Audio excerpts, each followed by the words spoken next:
Hey y'all, welcome to today's Q&A. I'm Jennifer for those who don't know me, and I am a counseling psychologist, I am a writer, and I am also the host of this show. So thank you so much for coming through, and I hope you have had a wonderful day, and that your week is looking good so far. I hope that is part of your success story for this week. So I'm going to jump straight into this Q&A and just answer two specific questions I want to get to touch on, because I think if we don't respond to these two questions, we might lose some people along the way. So the first question is something that came through in two different ways. One, somebody sent me a question that said, can you be a therapist if you struggle with mental health issues? And then at the same time, I was on Twitter, and there was something that was trending on therapist Twitter, which was this video of a guy who was saying, you are telling us to go to therapy, and you want us to go see this therapist who also need therapists. Does that make sense to you? That was what the guy was saying.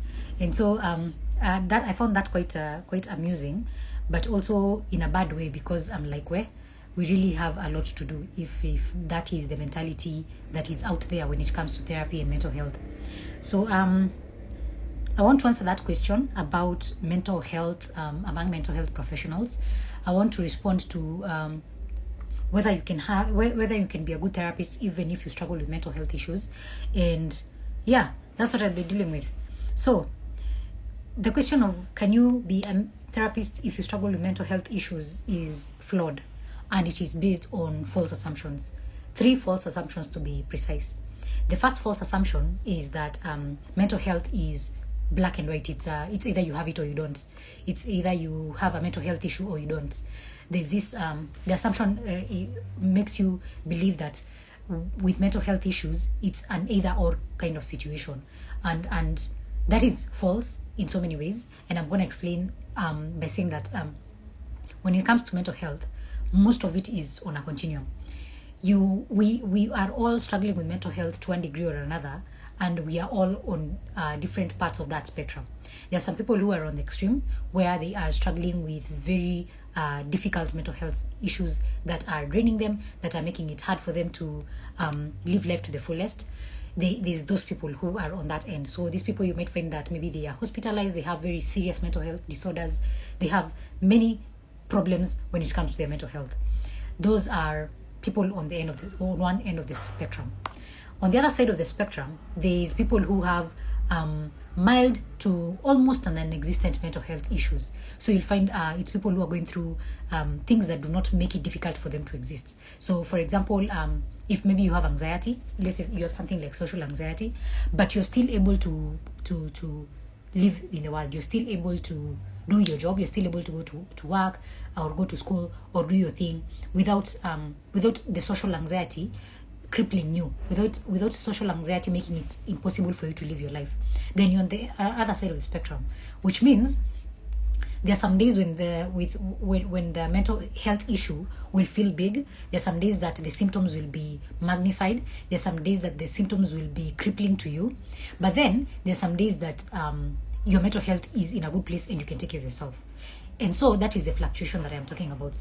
When it comes to mental health, it's fluctuations. There's some days you struggle, there's some days you don't struggle. Sometimes the days that you feel well and you don't struggle are more than the days that you struggle. So that's the fluctuation that I am talking about. And so when it comes to mental health professionals, it's the same case. They also struggle with mental health issues, and there are some days when their mental health issues are all over the place and they're making it hard for them to do their job. And there are some days when their mental health issues are in check and they can take care of themselves. And this can happen to anyone. As we said, mental health issues are universal. All of us have something, or all of us are struggling with something, or all of us at some point will struggle with something. So don't feel that because you have a mental health issue today, you will not feel better tomorrow or next week or next month. And if you don't have a mental health issue today, does not mean that tomorrow, next week, next month, you won't have a mental health issue. Because think about it this way. If we say that mental health professionals should not have any mental health issues for them to offer mental health services, then we are saying if tomorrow practitioner that you are working with, let's say your therapist was okay today, they were doing well, and then tomorrow morning they wake up and somebody who is very close to them dies, and now your therapist is thrown into grief that takes them months or years to recover or to work around. Does that mean that your therapist is less of a therapist? Of course it doesn't. So let's not think that mental health issues are black and white. Let's not think that mental health issues are either or. Mental health issues happen, they come, they ebb and flow. Some days they're there, some days they're not. Some days you go sometimes on a very long stretch without struggling with anything, and then some days you struggle with something. And that happens to every therapist, that happens to every single human being. And so if you are a mental health professional out there and you're thinking, I want to become a mental health professional, but I struggle with my mental health, I have mental health issues, I won't tell you that there's nothing wrong with you struggling with mental health.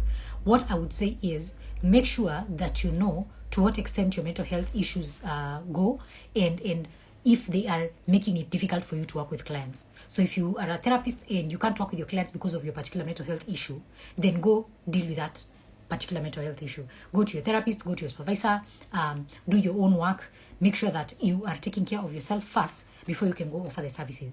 So it doesn't mean that you will be perfect. It doesn't mean that you will be 100% okay, that you won't be stressed.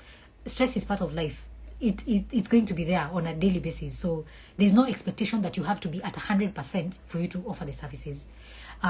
If you're a therapist, please pay attention to that. Make sure that you remember that your mental health is important, but it doesn't mean that because you struggle with a mental health issue, you can't take care of other people. Because the question I always ask is, if you go to a doctor and they tell you they are struggling with diabetes, but they're also the doctor who is treating you with your diabetes, does it mean that your doctor cannot handle diabetes because they have diabetes? Because that is just false, entirely false. So think about it that way. Because you struggle does not mean that you can't help other people. There's a phrase that is constantly repeated in psychology, when you're training to become a therapist, the wounded healer.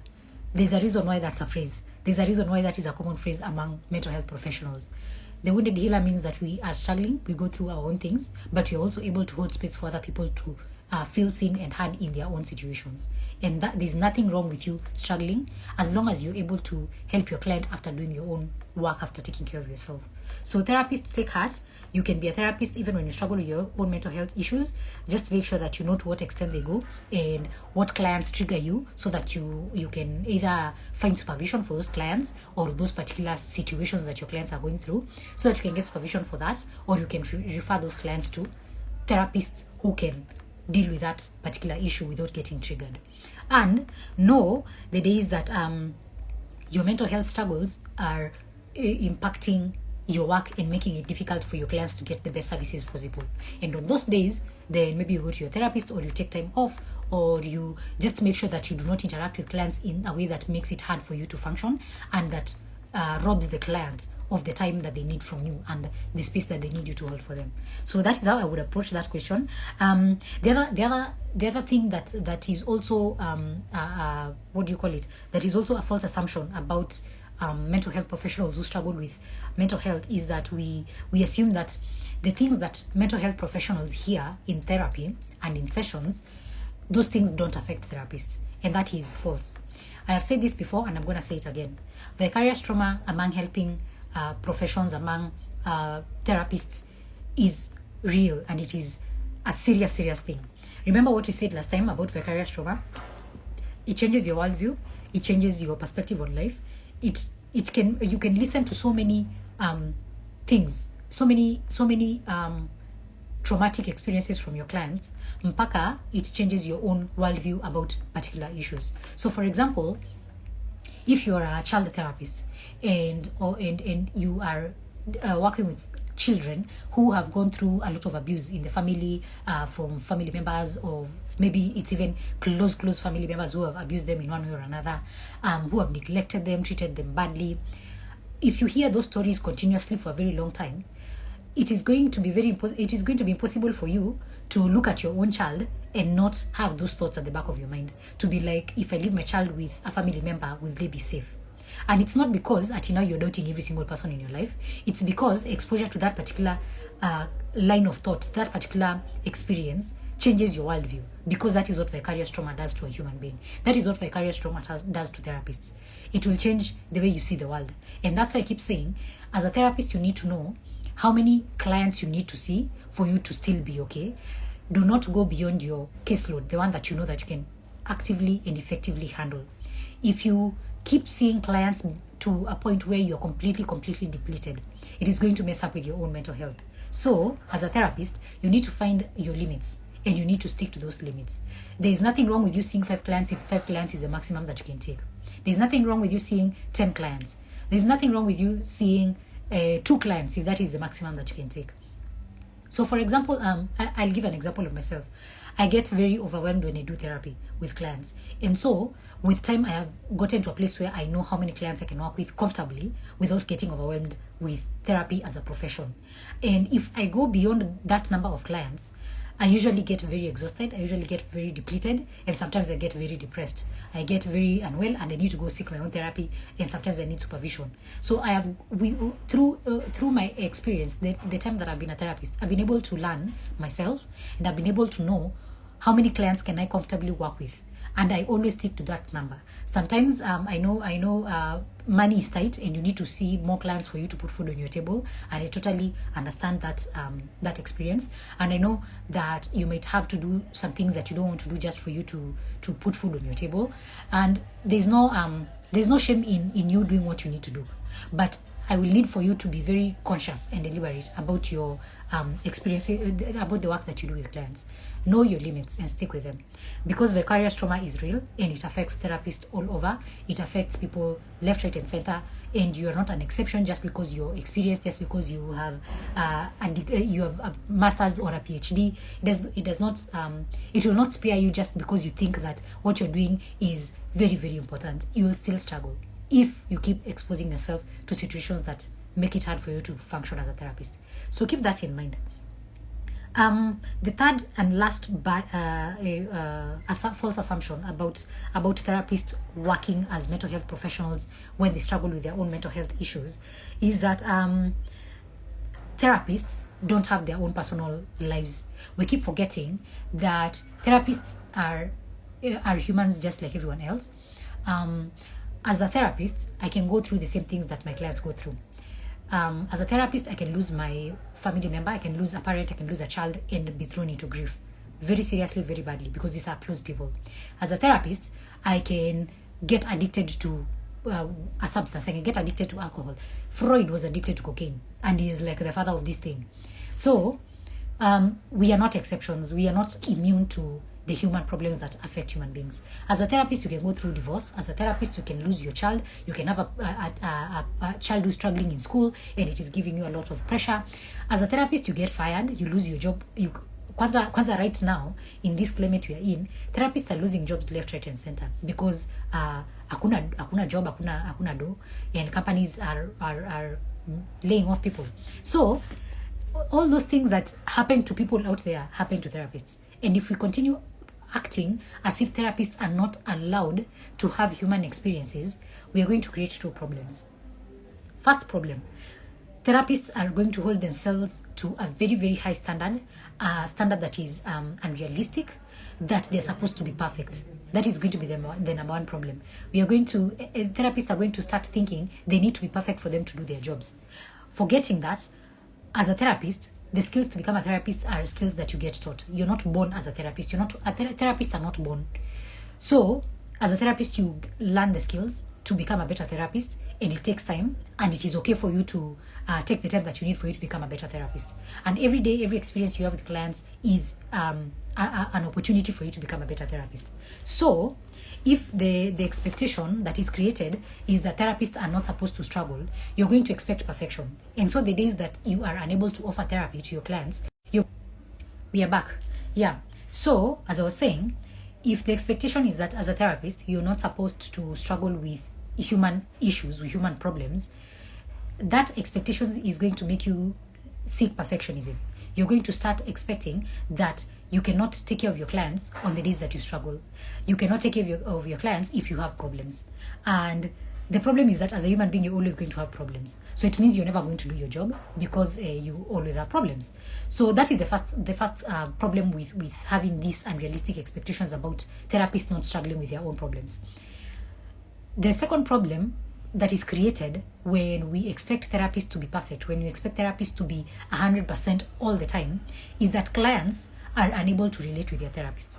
Because if I am a client coming to you as a therapist and I'm coming to seek your services, but at the back of my mind, I've already been conditioned to know that you do not struggle, you never go through the kind of things that I am going through, then connecting with you is going to become very difficult, because I'll be like, hawezi nielewa. Shida zangu ni kubwa sana, you as a therapist can't understand me because you're perfect. You have never experienced these problems. Of which that is a lie. So you see, now it affects the relationship with the client. It makes the clients hide their problems because now they can't tell you, they feel that even if they tell you, you won't understand what they're talking about because you're perfect, right? The impression that has been created is that therapists are perfect. They don't go through problems, yeah? And then the client will not tell you their problems, so the client will not, you and the client will not build a trusting relationship. So you and the client building rapport is going to be a problem. The client will never be honest with you, and if they are honest, it's only going to be on very limited topics. The client is going to hide some things from you because they don't think you can understand those things. And so the client will not even get to deal with the things that are bringing them to therapy because they have not been able to even expose themselves to you like that. So I hope you can see how lying to one another that therapists are perfect and therapists do not struggle with problems, therapists do not experience human problems. You can see how that affects both the therapist and the client. You can see how that affects the profession, because now upcoming therapists, people who are in school who are studying to become counselors, they're going to come into the profession and they cannot share when they are struggling because they'll be thinking, I am less of a therapist because I struggle. And then their self-worth goes down as therapists.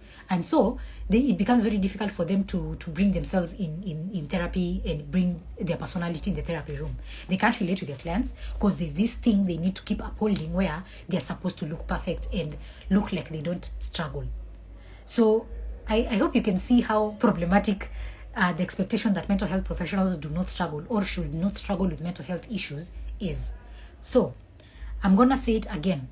Mental health professionals are human beings. We struggle just like everybody else. And the other thing you need to know is that being a therapist and going to therapy are two different things. Me being a therapist, me taking care of my clients, is very different from me going to therapy for my therapist to take care of me as a client. That is something that all therapists need to know. There's a distinction. As a therapist, in the therapy room, you are a therapist. But when you go for your own therapy, you're a client.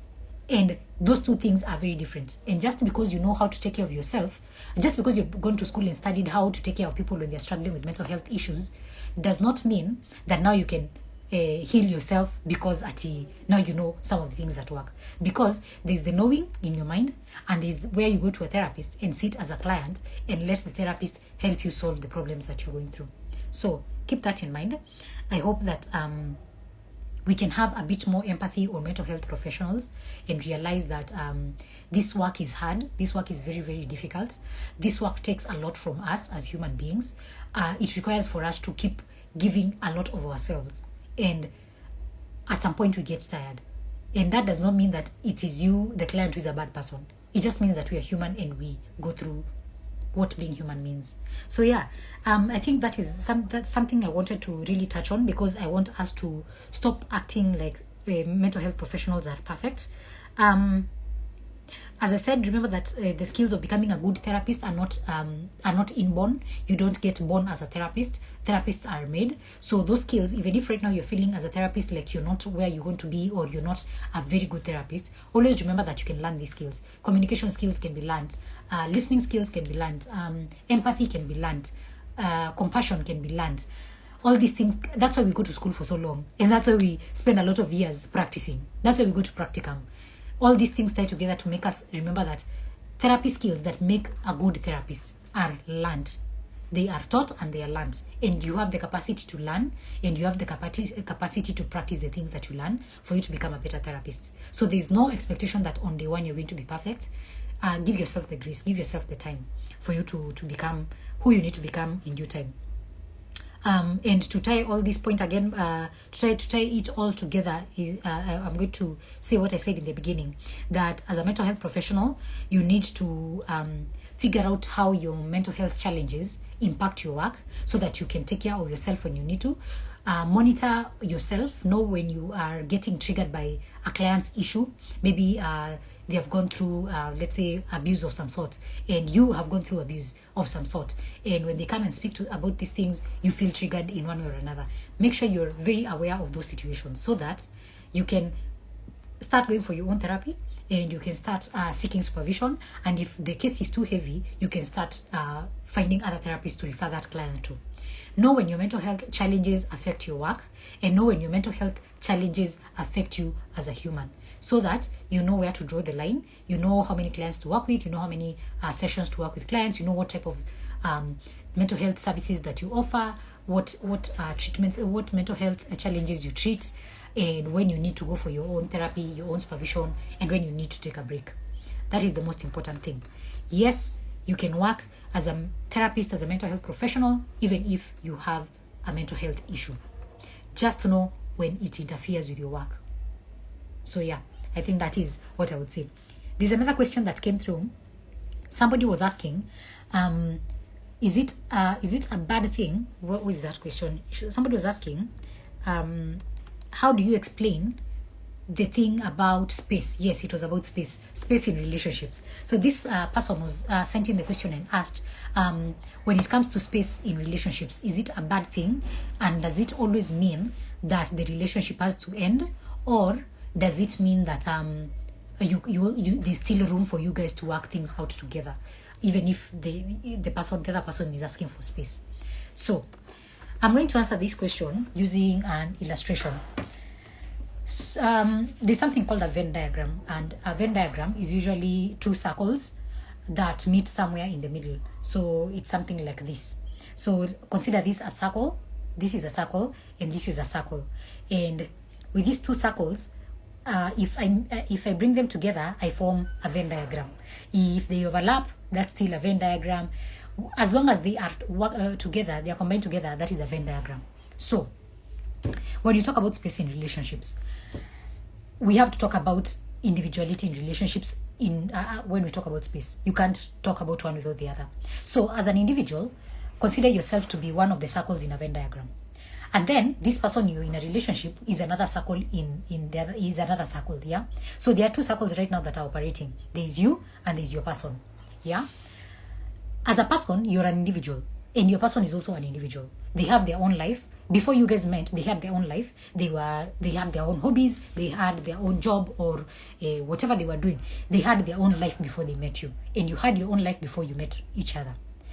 But then, when you guys became an item, your individual circles came together to form a Venn diagram. So somewhere in this Venn diagram, you started overlapping. You found that you have mutual interests. You have, maybe you guys both love movies, or both of you guys love going to the gym, or you guys love books, or you guys love movies or whatever. And so the more you realized how much you had in common, the more your Venn diagram started getting more connected. And at some point, if you guys have almost everything, or you have everything in common, you're basically one person, then your Venn diagram is going to become a circle, because mtaendelea mkijuana mpate your circles have completely merged. So now your Venn diagram is a circle. It's no longer at two circles separate. It has become one circle because you guys are basically the same person. You have the same hobbies. You go to the same events. You do the same things together. You do the same things all the time together. You're always hanging out together. You're always talking. Mko kitu kimoja basically, yeah? So, in my experience, when people ask for space in a relationship, it's usually because the circle has become very suffocating, if I may say. It's like this person, you and this person do not have any individual lives. You people have become one thing. You've become one person. Unapata, if it's going to the movies, you must go together. If you're going to the supermarket, you must go together. If you're going to church, you go together. If you're going on a road trip, you go together. everything you go together, you do together. Kama ni watch TV, mtu mmoja hawezi watch TV peke yake, you have to do it together. So at some points it starts to feel like there is no individuality in the relationship, and so people start feeling suffocated because of that Venn diagram becoming a circle. And my biggest advice is always, as much as you want to be with your person, make sure that your Venn diagram never becomes a circle. Make sure that there's an element of individuality in your relationship. Everybody has to have their own hobbies that they enjoy outside of the other person in the relationship, so that after when you're together, you have something to talk about. Because if you guys are always together 100% of the time doing the same thing, at some point you guys are going to get bored, because there's no variety in the relationship. You're basically doing the same thing all the time together. You never get to breathe. You never get to see your own friends, because now at this point ni kama mabeshte zako wamekuwa mabeshte zake, nyinyi wote you're all in one social group. Everything is one entity. Hakuna individuality. That can become suffocating, and that's why I understand when people ask for space in relationships, because at the end of the day you have to have a place where you can go for yourself, things you can do by yourself, things that you enjoy. And so my advice is always find a way to make sure that even as you are becoming partners, you're starting your relationship, there's an element of individuality that stays with you. Do not get lost in the person that you get into a relationship with. Find a way to make sure that there are parts of you that are just you and they are for you. You don't want the day you break up for you to be like, okay, sisemi mtaachana by the way, but in case mwachane, things happen na watu wachana. So staki the day that mwachane, you are like, oh my gosh, I have forgotten how to be by myself. I have forgotten what it means to be single. I don't know what to do with my time. I don't know what to do with my life. Now that this person is outside of my life, is no longer part of my life, I don't know what to do with myself. And unasikia at this point watu wanaanza feel very depressed about being single. People jump into another relationship very fast because hawajazoea kuwa single. They don't remember who they are without the other person being in the picture. So my biggest piece of advice, retain an element of individuality in your relationship. Have some things that you enjoy for yourself, some things that you do by yourself. Have hobbies for yourself. Have some things that make you happy. Have some things that bring you joy in your life, things that you can come and share with your partner, because you guys are individuals, but you're also together. So make sure your Venn diagram has isikue circle. Let it be something like this, where hapa katikati, here in the middle, there's somewhere that you meet. Also, you don't want it to be so individualistic that you have nothing in common 100%. Ati mtu mmoja ako huku na mwingine ako huku, hata mjuani, hata you never hang out, you never do anything together. Kila mtu ako maisha yake. That is something you want to avoid, because then if that is the case, you guys are not in a relationship. Kama kila mtu ako kivyake, you guys are not together. So your Venn diagram needs to have a point where it meets. You're the one to determine whether you want it to, that point where you meet, itakuwa a big circle ama itakuwa a small one. You're the one to decide, because nyinyi wawili ndio mtaona venye relationship yenu inafaa kuwork. If you want it to be the Venn diagram to be a big space in the middle where you guys meet, you have a lot in common, then that's well and good if that makes you happy. If you want to make that place where you meet a bit smaller, the things you have in common fewer and fewer, that is again up to you. But remember, too much individuality means that you guys are not in a relationship. And too much, when your Venn diagram turns into a circle, that is called enmeshment. When you guys are too enmeshed, then you're basically one person and there's no individuality, and people start feeling stifled. People start feeling like they're being suffocated. People start feeling like they don't know who they are. It's like they're losing themselves because they are in a relationship with you and they can never be by themselves to do their own thing. Remember, every human being needs solitude. Every one of us needs solitude. Hakuna mtu anaweza kuwa constantly in that place where they are always distracted, they are always with people. At the end of the day, we all need solitude for us to regroup, for us to listen to our own voices, for us to be with ourselves, to listen to our own inner voice, to listen to our own voices. Yeah, we all need that. Solitude is important for every human being. And so, if we are completely enmeshed, if our Venn diagram is a circle, then it means I never have time for my solitude. I never have time for me to take care of myself, for me to feel that I am being by myself the way I want to be by myself. So, space is not always a bad thing. But if your relationship gets to a point where somebody is asking for space, it means that they are feeling suffocated, in my experience. And if they are feeling suffocated, it is because your Venn diagram at some point started becoming a lot more of a circle, and that started making them feel suffocated. They started feeling like they're losing themselves. They started feeling like they don't have their own individuality that they need as a human being. And so I don't know if it is always going to be a bad thing that if they need space until now the relationship is broken and now you have to break up. I don't think that is always the case. There's some people who take some time for space and they come back and the relationship is stronger for it. There's some people who take space and then you guys just eventually break up. But at the end of the day, look at it from the point of view of, if somebody is asking for space, it is probably because they are feeling stifled. And it's here they're being stifled by you. See, Danny, now, I don't want you to take this again and be like, oh my gosh, I am the problem. It is me. I am making my person feel stifled. No, that is not what it means. They are asking for space because they are feeling they are losing their individuality. And they are losing their individuality to the relationship, not to you as a person. So don't take it personally. Don't assume that you are at fault for your person feeling like they're losing space. They're losing the individuality. They're losing individuality in the relationship, and they might want some space to go and do other things for themselves. Again, space does not mean atina mwachane all the time. Sometimes they could be asking. It's very important to clarify what they mean by space. Sometimes when somebody asks for space, they're not necessarily saying let's not see each other for the next 1 month. Sometimes when they're saying they want space, they're saying let's have individual hobbies. Next weekend, badala ya hang out pamoja the entire day, let's have 1 day each to go and hang out with our friends. Let's have 1 day each or 2 days or next weekend to just go and hang out with our family members, or to go do something else that we really, really enjoy. So when somebody asks for space, again, try to find out what exactly they're looking for so that you know how to meet them at their point of need. If they're looking for time, in the space in the form of time, they want to put the relationship on a pause for the next, 1 month, 2 months, that is different. If they're looking for space, if they're looking for space in the form of, I want to get to do my own things by myself, then that is another conversation to have. So make sure you know what space means. It is not always the same thing to everybody all the time. And just because this time I said I wanted space and I needed space in the form of time, does not mean that next time nikitisha space, I'll be asking for time. I might be asking that we have individual hobbies so that when we meet, when we are together, we have something to talk about, we have something fresh to bring in the relationship. So think about it that way. Again, it doesn't mean that the relationship is over.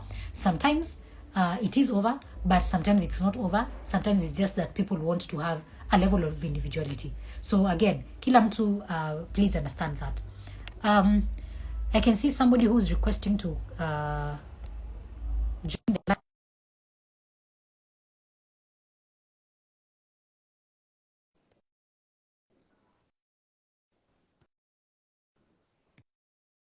Okay, seems like this person is not here anymore. Yeah, so thank you for coming through, for listening to this conversation. Is it a conversation? Monologue. Thank you for coming through and listening to this monologue. Thank you for coming through and listening to my answers to the questions that you guys have posed. If you have any questions, as always, send them through to our email, which is safespacearena@gmail.com, and we will answer you in 48 hours or less. And if it is a question regarding something to do with the live Q&A, we will answer the question in the Q&A so that everybody gets to benefit from the answers that we give. So yeah,